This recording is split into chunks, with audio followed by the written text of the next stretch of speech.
The tension aboard Concord station thickened as Ambassador Zulax recovered his composure, mandibles clicking rapidly in the Voraxian equivalent of nervous fidgeting. The other 6 representatives of the Galactic Concord, each the pinnacle of civilization spanning thousands of years, exchanged uneasy glances across the crystalline round table. "Scan it again," ordered High Minister Felix of the Zenth Collective, her compound eyes reflecting the tactical hologram dominating the chamber center. "There must be an error in our sensor array." The station's intelligence core, a hybrid of organic and synthetic components, complied silently. The results remained unchanged.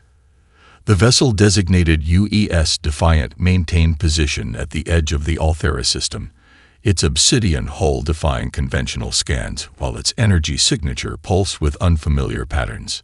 "The markings are unmistakable," whispered Elder Jixel of the chiral hegemony, adjusting his ceremonial robes of office. "That symbol represents Earth's continental layout. Humanity has somehow achieved what should be impossible." Security Director Morzux of the Dralid Imperium slammed a scaled fist onto the table. "Impossible. I personally reviewed the containment protocols for Sol System just 16 cycles ago. Their fastest vessels barely reached their planetary satellite. They were fighting primitive resource wars with chemical explosives."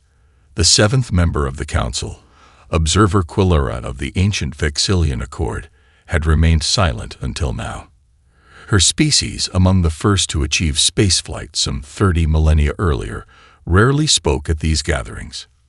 "Perhaps," she said, her melodic voice instantly silencing the others, "we have been deceived." The hologram shifted as the human vessel adjusted position, revealing more of its impossible design. Weapon ports lined its lateral hull, not energy projectors like those used throughout Concord space, but something different. More concerning were the drive signatures. No recognizable graviton wake, no fold space distortion patterns. "We are receiving a transmission," announced the station intelligence. "The human vessel requests diplomatic contact." Ambassador Zulax had recovered enough to reassert authority. "Display the message." The hologram shifted to reveal a human female dressed in a simple dark uniform adorned with minimal insignia. Her calm expression betrayed no hint of the awe or deference expected from a species making first contact with galactic civilization. "I am Captain Alina Reyes of the United Earth ship Defiant. We come with peaceful intent but require immediate audience with the Galactic Concord leadership regarding matters of mutual security." The 7 leaders exchanged glances again, this time with unmistakable alarm. "How did they penetrate our communication protocols?" hissed Security Director Morzux. "Those encryption methods aren't even shared with our own colony worlds." Captain Reyes continued, seemingly anticipating their confusion. "We understand our appearance is unexpected. We have been aware of your presence for over 2 centuries and have prepared accordingly. The time for pretense has ended." The transmission cut, replaced by telemetry showing the Defiance engines powering up. Not in aggression, but in a controlled maneuver that brought it smoothly toward the station at a respectful distance. 2 centuries. Elder Jixel's voice trembled. "That predates our official observation program." High Minister Felix's compound eyes narrowed. "Someone has been watching Earth outside sanctioned protocols. Someone among us has violated containment directives." As accusations began flying between the 7 representatives, Observer Quillera raised a slender hand for silence. "The humans have achieved what no contained species has managed in 20,000 years, she stated with unsettling calm. "They have not only detected our surveillance, but have developed technology along paths we never anticipated. The greater question is not how they did this, but why they choose to reveal themselves now." The Defiant had taken position precisely 1,000 kilometers from Concord Station, close enough for diplomatic courtesy, distant enough to evade immediate capture. Its presence represented more than an unexpected arrival. It was the end of an era. Captain Reyes stood her ground as the 7 Concord representatives scrutinized her with barely concealed hostility. The diplomatic chamber, designed to intimidate with its soaring crystalline dome and elevated council seats, failed to elicit the desired effect from the human officer. "Your claims are preposterous," Ambassador Zulax declared, mandibles clicking in agitation. "No primitive species called primitive." Rise interrupted, her voice level but carrying a sharp edge. "An interesting assessment from a civilization that still relies on quantum-fold technology we abandoned as inefficient 80 years ago." Gasps echoed through the chamber. Even the junior diplomatic aides from various species looked up from their data terminals in shock. "You dare?" Security Director Morzux rose from his seat, scales flaring crimson in anger. Captain Rice tapped a small device on her wrist. The chamber's holographic display flickered, then showed dozens of orbital trajectories around Earth spanning 2 centuries. "These are your observation vessels," she explained calmly. "The earliest belonged to the Kirill hegemony, if I'm not mistaken." She glanced toward Elder Jixel, whose membrane-covered eyes widened perceptibly. "Impossible," High Minister Thilix interjected. "Our stealth systems are undetectable." "Perhaps to each other," Rice conceded. "But humans think differently. When we detected gravitational micro-distortions in the asteroid belt in 2084, that's 156 standard cycles ago in your calendar, we didn't assume natural phenomena. We investigated." Lieutenant Commander Jackson's voice came through Rice's communicator. "Captain, we're detecting unusual energy signatures from 3 vessels docked at the station's lower quadrant.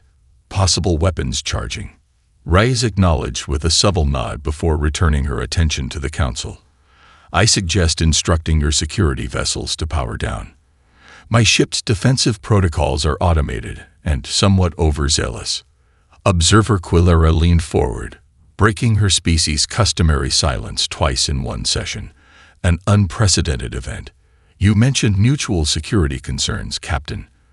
What exactly brings humanity to our doorstep after centuries of apparent isolation?" The question hung in the air as Rice considered her response. "The drift," she finally said. The simple phrase caused visible reactions around the chamber. Elder Jixel's skin paled to an ashen gray. High Minister Thilix's compound eyes flickered rapidly in their equivalent of blinking. Even the normally impassive observer Quilera tensed visibly. "The drift is classified beyond Council-level clearance," Security Director Morzux growled. "How could you possibly?" "Because we've mapped it," Rice interrupted, activating another holographic display. "This spatial anomaly at the edge of what you call the Veil Nebula isn't natural. It's expanding, and our models predict it will reach Concord space within 16 months. The display showed a slowly growing distortion in spacetime, its edges fracturing reality itself. The data was presented with a precision that stunned the Council members. "This is impossible," Ambassador Zulax whispered. "We only confirmed the drift's existence 30 cycles ago." "As I said," Rice replied, "humans think differently. We developed specialized sensors after detecting the quantum fluctuations, while your civilizations were busy maintaining the status quo. We were innovating out of necessity." Observer Quilera rose slowly from her seat, a gesture of extreme significance given her species' ceremonial protocols. "The human speaks truth," she announced, her melodic voice resonating through the chamber. "The drift expands precisely as their models predict." "How would you know this?" demanded Morzux. "Because the Vexillian Accord has been monitoring it since its appearance," she replied. And failing to find a solution, all eyes returned to Captain Rice, who stood calmly amidst the growing tension. "Humanity doesn't seek admission to your Concord," she stated firmly. "We come offering an alliance of equals, and perhaps the only viable defense against what emerges from the drift. The choice is yours. Continue treating us as primitives, or face extinction together." The dominant claw drifted in space, its once menacing silhouette now darkened as emergency power sustained only the most critical systems. Captain Rice watched from the Defiance command deck as the Voraxian vessel's distress signals pulsed weakly into the void. "Their life support will hold for approximately 73 hours, Lieutenant Wong reported, fingers dancing across the tactical console. Crew complement of 612 remains unharmed. Reyes nodded, keeping her expression neutral despite the satisfaction she felt. The demonstration had worked perfectly, perhaps too perfectly. Open a channel to Concord Station and activate our secondary defensive grid. I doubt our friends will appreciate the lesson. The main view screen shifted to show Ambassador Zulax, his mandibles rigid with barely controlled fury. Beside him stood Security Director Morzix, scales flickering between crimson and black, a danger sign her cultural briefings had emphasized. Your attack on a Concord vessel constitutes an act of war, Morzix began without preamble. Attack. Reyes raised an eyebrow. Interesting interpretation of events, Director. My logs show the Dominant Claw initiated an unauthorized Class 9 penetration scan of a diplomatic vessel after we declined their request 3 times. Our systems responded with exactly proportional countermeasures.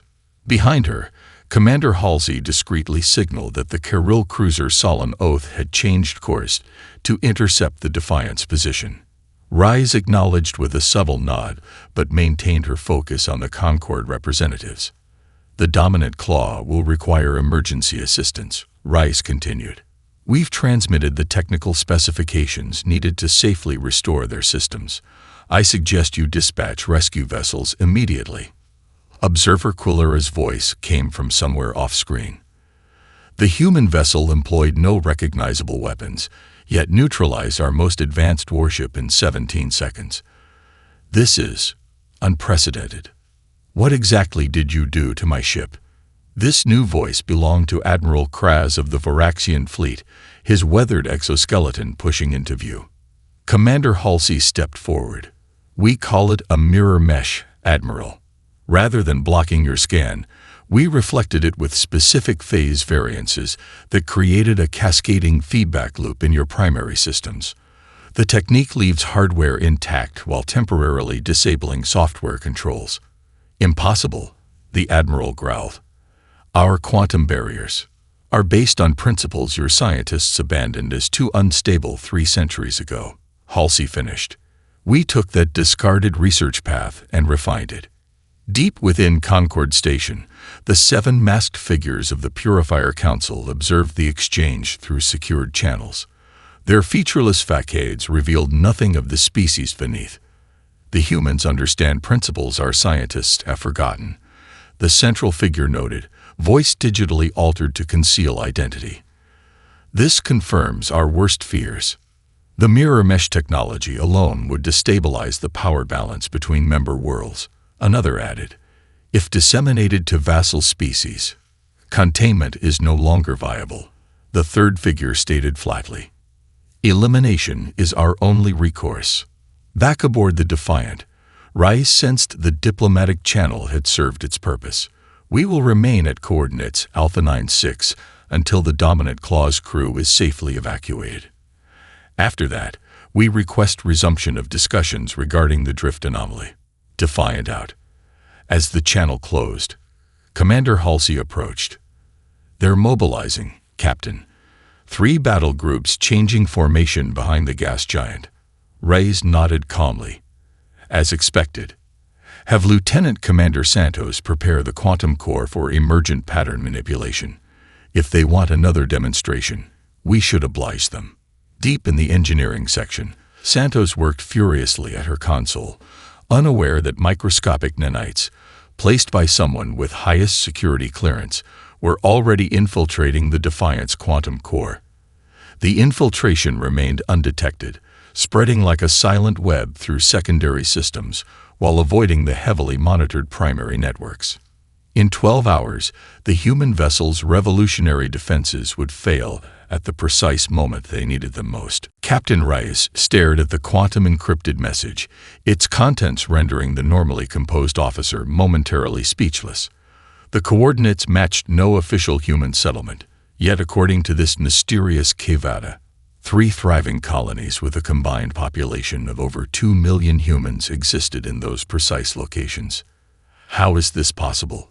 She whispered to her executive officer. Commander Halsey studied the data with equal bewilderment.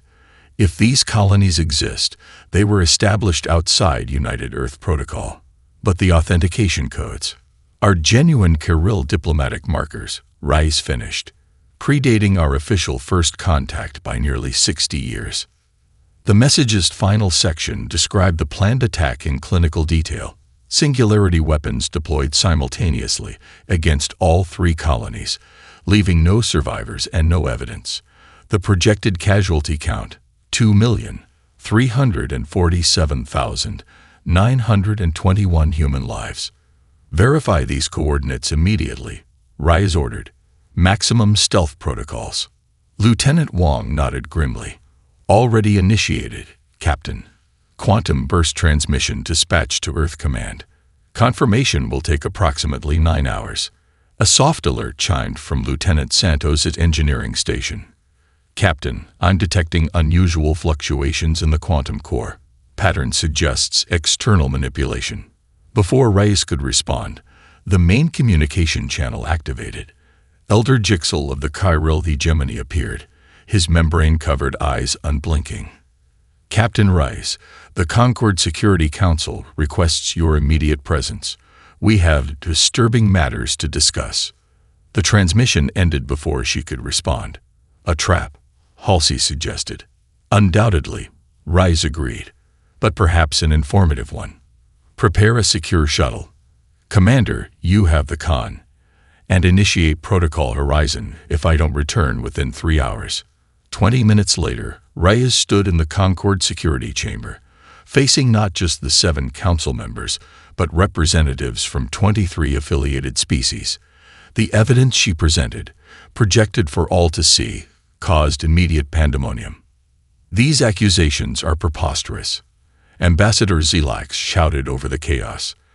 The Voraxian Empire would never sanction such an attack against civilian targets. Yet the attack fleet bears your insignia. High Minister Thelix countered, compound eyes flaring with anger. Just as the surveillance vessels monitoring Earth for the past century carried Zenth identification codes. Security Director Morzuk slammed his scaled fist on the council table. Both of you speak of violations while your own hands drip with deception. The Dralid Imperium has documented 17 instances of prohibited technology transfers between your worlds. As accusations flew between supposedly allied species, Observer Quillera approached Reyes quietly. You expected this outcome, the ancient Vexillian noted. It wasn't a question. When systems of control rely on mutual deception, Reyes replied softly, the truth becomes the ultimate weapon. A sudden explosion rocked the station, sending alarm klaxons wailing throughout the diplomatic sector. Emergency barriers slammed into place as atmosphere vented from multiple breached compartments. The Defiant, Reyes activated her emergency communicator. Halsey, report. Static answered her call. Security feeds showed 3 previously cloaked vessels firing on both the Defiant and Concord stations simultaneously. Their design matched no known Concord configuration. Purifiers. Observer Quillera whispered, genuine fear evident in her melodic voice. They have decided your species cannot be allowed to exist.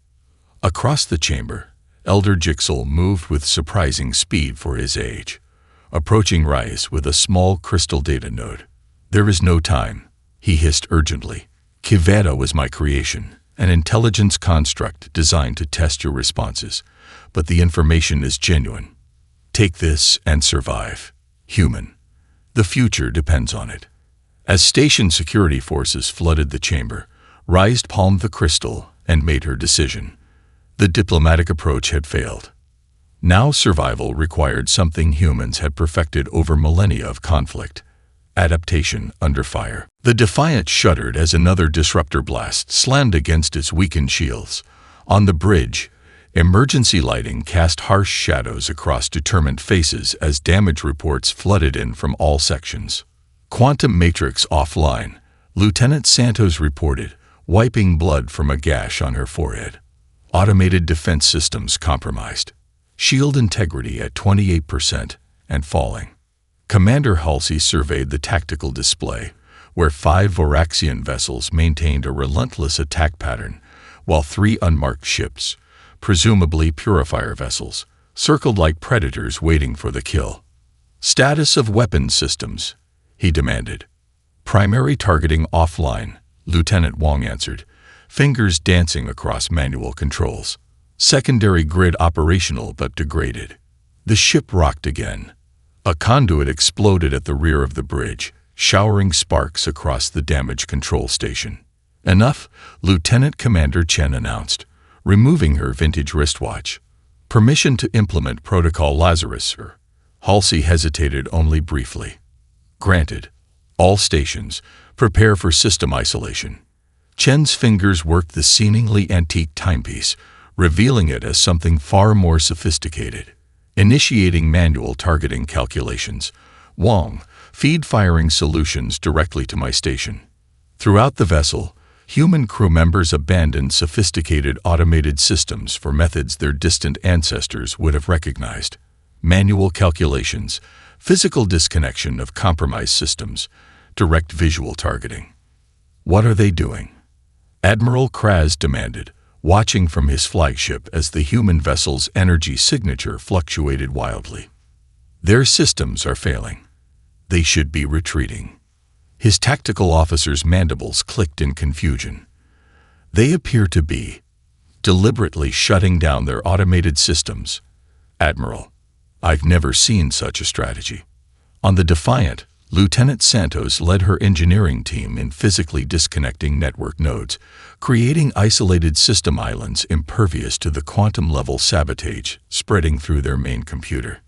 "Isolating propulsion systems," she called out, rerouting control to Manual Station 3.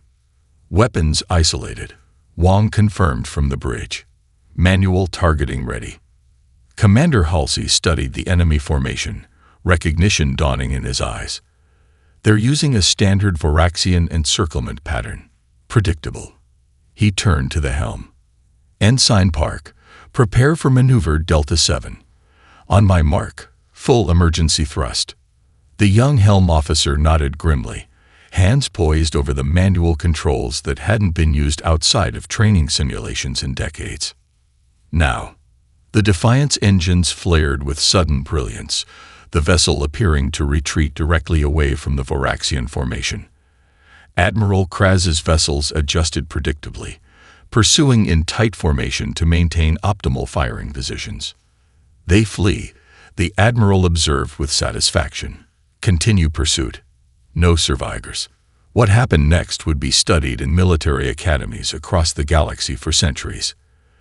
The Defiant executed an impossible maneuver, pivoting along 3 axes simultaneously, a move no automated system would attempt due to the structural stresses involved. The human vessel whipped around to face its pursuers, suddenly crossing their formation perpendicularly and bringing all functioning weapons to bear on the perfectly aligned targets. "Fire everything," Halsey ordered calmly. The Defiance weapons erupted in a synchronized barrage that overwhelmed the shields of 3 Voraxian vessels. Their hulls buckled under the concentrated assault, atmosphere venting in crystalline plumes against the blackness of space. "Impossible," Admiral Kraz whispered, watching his perfect formation dissolve into chaos. The 3 unmarked purifier vessels adjusted quickly, moving to envelop the wounded but surprisingly dangerous human ship. But before they could complete their maneuver, space itself seemed to twist at the edge of the system.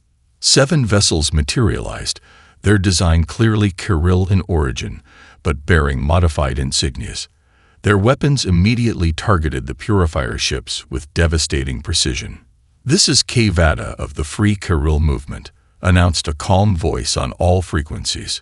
"The hegemony secrets die today.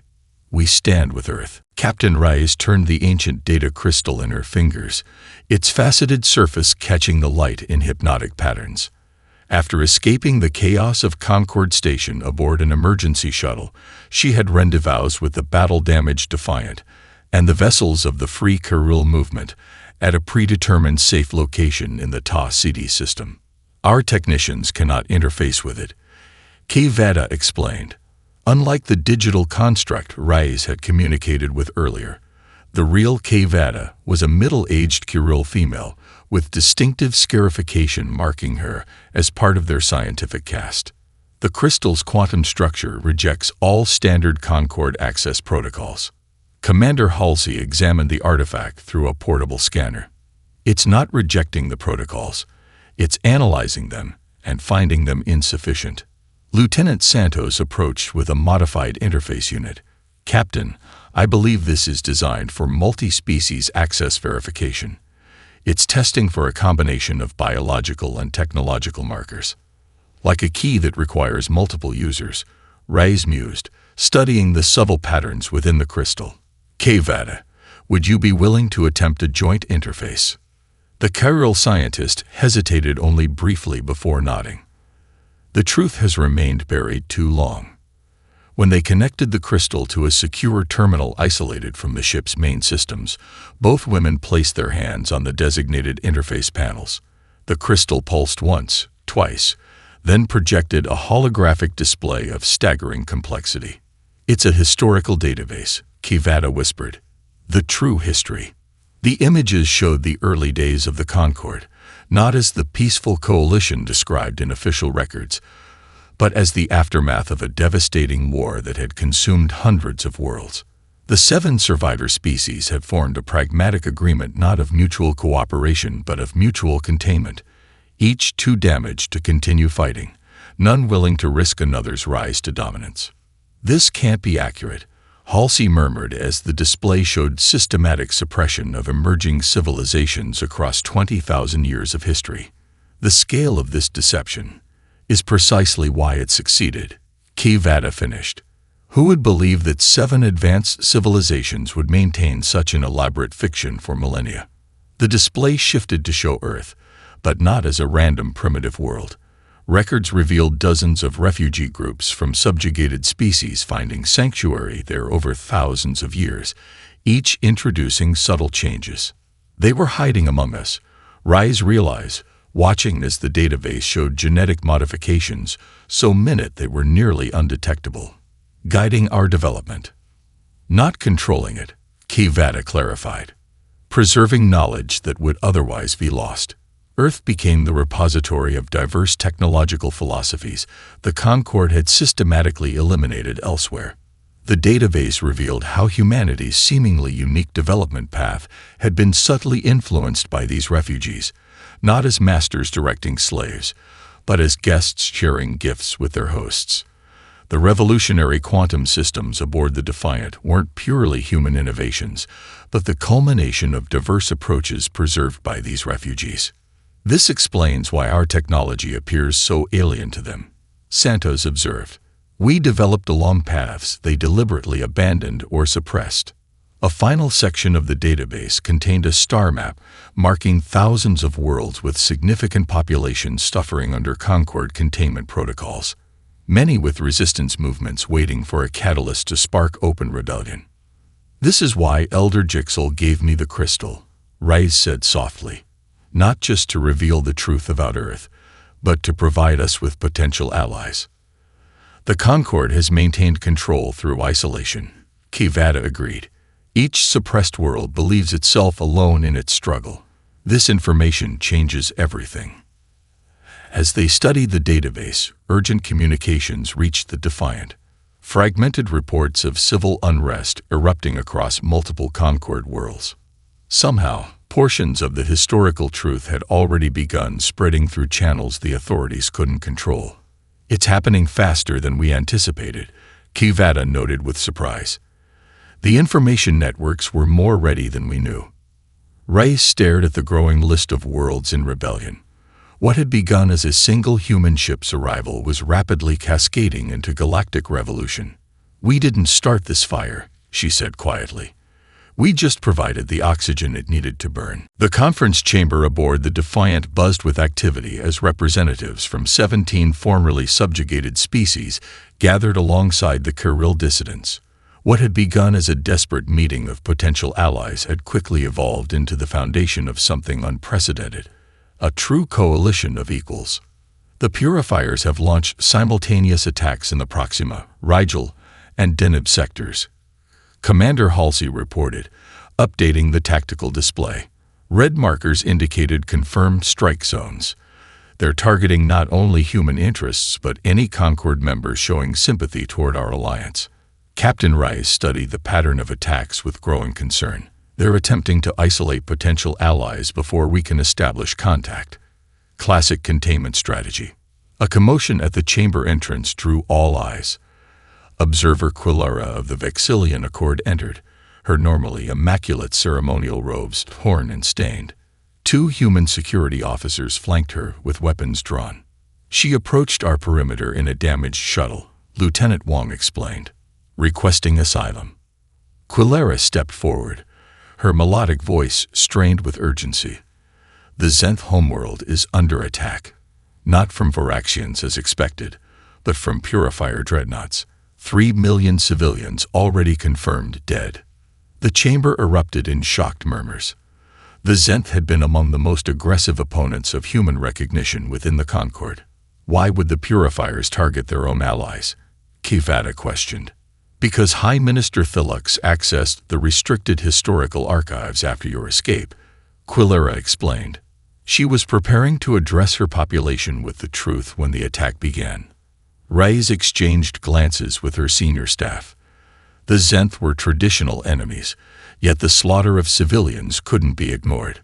The Purifiers will expect us to abandon the Zenth to their fate, she noted. It's what they would do. Then perhaps we should demonstrate why humans are different, Halsey suggested quietly. Reyes nodded decisively. Set course for the Zenth homeworld. Maximum speed. The shocked silence that followed was broken by Merax, the reptilian representative from Proxima B. You would risk your only advanced vessel to save your enemies, he asked incredulously. That's what makes them dangerous, Kivada remarked with newfound respect. Humans make decisions that no algorithm would consider optimal. 6 hours later, the Defiant dropped out of faster-than-light travel at the edge of the Zenth system. The tactical display revealed a grim scenario. 3 massive Purifier vessels bombarding the heavily populated northern continent of the Zenth homeworld, while the planet's defense fleet lay in ruins. Conventional tactics won't work against those dreadnoughts, Lieutenant Wong observed grimly. Their firepower outmatches ours by a factor of 6.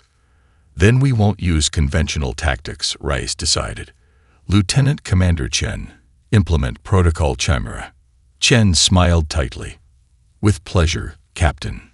When standard communications were jammed by the Purifiers, the human crew adapted seamlessly, using improvised visual signals and coded burst transmissions to coordinate their approach.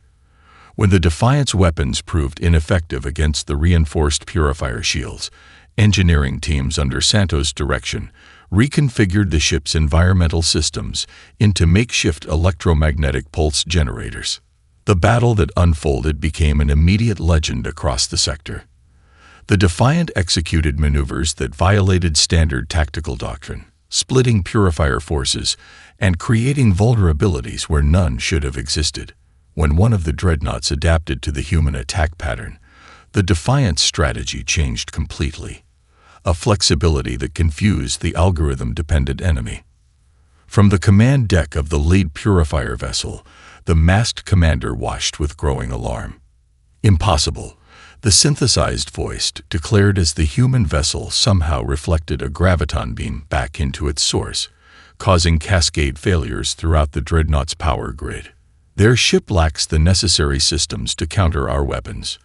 They're improvising, the second commander observed with something approaching fear, combining technologies in ways our simulations never predicted. As the battle reached its climax, surviving Zenth defense forces rallied behind the human vessel, adopting their unpredictable tactics. The combined assault forced the Purifier dreadnoughts into retreat, leaving the Zenth homeworld battered but saved from annihilation. Earth's orbital space, once relatively empty save for research stations and commercial platforms, now bristled with defensive installations and vessels of diverse designs. The 17 Defiant-class battleships formed the core of the defense fleet, their obsidian hulls absorbing light rather than reflecting it. Surrounding them were hundreds of smaller craft, some human, others bearing the markings of 43 allied species. In the command center beneath the Himalayan mountains, Admiral Alina Rice, promoted after her return to Earth, studied the tactical projections with grim determination. "The Purifier fleet has accelerated beyond our estimates," she noted. "Arrival in 37 minutes. Secretary General Okafor nodded, his weathered face showing the strain of months preparing for this moment. "Are the civilian shelters secured?" 98% occupancy, Commander Halsey confirmed. "The remaining population has chosen to participate in the defense." On screens around the chamber, billions of humans and their alien guests prepared for what might be their final stand. Not with panic or despair, but with a quiet determination that had characterized humanity throughout its turbulent history. The Purifier dreadnoughts emerged from faster-than-light travel precisely on schedule, a massive fleet of 117 vessels, each dwarfing the largest human ships. Their formation was flawless, arranged according to battle doctrines perfected over millennia. The communication that followed was broadcast on all frequencies. "Attention Earth defenders. You have destabilized galactic order. The corruption you spread must be contained. Surrender or face extinction. You have 5 minutes to comply." Secretary General Okafor exchanged glances with Admiral Rice before activating the response channel. But instead of a military or diplomatic transmission, Earth's answer came through civilian frequencies. Billions of human voices joined by their alien guests, singing an ancient song of defiance that drowned out the Purifier ultimatum. "A curious response," observed the lead Purifier commander, the featureless mask hiding any emotional reaction. "Initiate primary attack sequence." The battle erupted with blinding intensity as the Purifier fleet launched their opening salvo. Under normal circumstances, such overwhelming firepower would have shattered Earth's defenses in minutes. But these were not normal circumstances. The 17 Defiant-class ships implemented what appeared to be chaotic, contradictory maneuvers, until observers realized each vessel was responding dynamically to the others, creating a complex defensive web that disrupted Purifier targeting algorithms. Allied ships flowed through gaps in the formation with precision impossible for any single species' tactical doctrine. "They're constantly changing command structures," noted the second Purifier commander with disturbing realization. "Each vessel shifts leadership based on tactical needs rather than hierarchy." Within the Earth fleet, human captains seamlessly transferred operational control between ships as battle conditions evolved, a practice that would have been unthinkable in rigid Concord command structures. Multi-species crews combined their unique sensory and cognitive capabilities, identifying patterns no single species could recognize. 3 hours into the battle, with losses mounting on both sides, the Purifier command ship launched a desperate strike toward Earth itself, a singularity weapon designed to collapse the planet's core. 7 allied vessels from different species, each commanded by officers who had trained together at Earth's hastily established Interspecies Defense Academy, moved to intercept. "They cannot stop it," the Purifier commander stated with cold certainty. "The mathematical probability of intercepting a phase-shifted singularity projectile is 0. Yet the 7 ships formed a precise geometric pattern, a defensive formation conceived by a human tactical officer named Lieutenant Wong, but executed with precision by pilots from 7 different worlds. Each vessel projected a specific frequency shield, the combined effect creating a resonance field that caught the singularity weapon and collapsed it safely away from Earth. As the Purifier command ship attempted to recalibrate for another strike, it found itself surrounded by vessels from 17 different species, all implementing a coordinated attack pattern that exploited vulnerabilities no single species would have identified alone. "Impossible," the Purifier commander whispered, watching as their supposedly impenetrable defenses failed against this unprecedented cooperative assault. The battle's outcome was decided not by superior firepower, but by what humans had brought to the galaxy: the ability to unite diverse perspectives into something greater than the sum of its parts.